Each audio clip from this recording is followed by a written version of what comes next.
TPP, check that box. Tax reform, check that box. Withdrawal from Paris climate, check that box. This was about the triumph, in my judgment, of domestic politics and personal conviction to separate himself from Barack Obama and fundamentally do something that no American president has ever done. And he did it yesterday.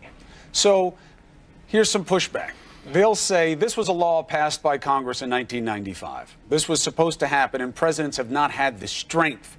Trump has the strength to do this. Israel is our most ally in the region. They want this. They've asked for it. We promised it to them. He is showing the strength and the loyalty to that relationship. That's who he is. He's different than other presidents.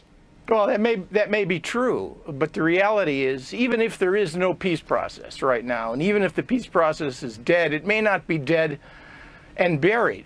So my take on this is, what national interest with respect to American security, credibility, image, does this really address?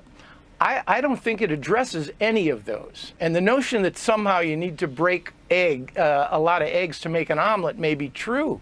But I just do not understand what the relationship is between taking this act, which clearly makes a lot of Israelis happy, a lot of evangelicals happy.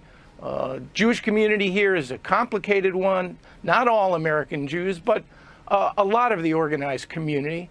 But what impact does it have in the region? And I think this is the key. So last point.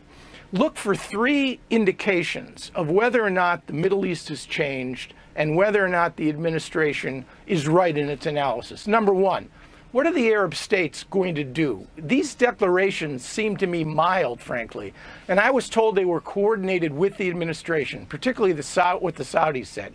Number two, how much violence will there really be on the ground? Can it be sustained? Are we on the verge? And look to tomorrow's prayers on the Haram al-Sharif, Temple Mount, as an indication of how bad this might be. And finally, what does this do to the American role? Pence is going to go to the Middle East this month. Let's see if Mahmoud Abbas sees him. All right, thank you. ADM, just so you know, right now we're showing live pictures of what's happening in Ramallah. You have what appears to be a group of young people. Again, there's some burning tires. They're getting the slingshots going there, and they're throwing objects at security. Now, this will be argued by proponents of this move as proof of the need for it. That, you know, this is what's going on out there, and you don't reward